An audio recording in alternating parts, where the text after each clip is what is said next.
Calendar appointments and time zones.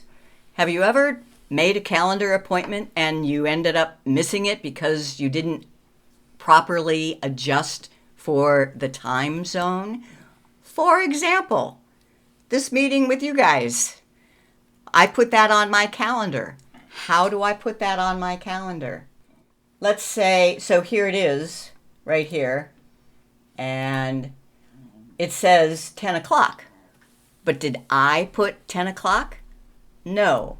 Let me show you. Let's say that you asked us back for March 4.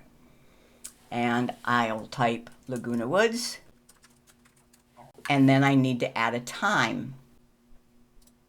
Now, you meet, or you're meeting now anyway, at 7 p.m.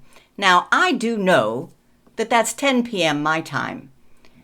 But for example, if you happen to be in Arizona, half of the year I would be wrong with my calculation for Arizona because they don't follow daylight savings.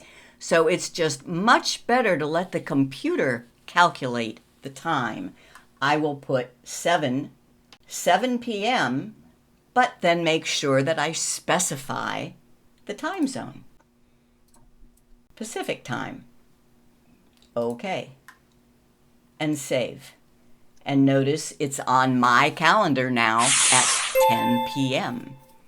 But if we were still living in an RV and we traveled to you, when we were there on that day, what time would it say? I put it in as Pacific time. So when we are in Pacific time, it would show up as 7 o'clock. If you travel much, or if you schedule Zoom meetings that are in different time zones, you've had to deal with this. I've gotten so messed up until I finally figured out this, and it's actually easy.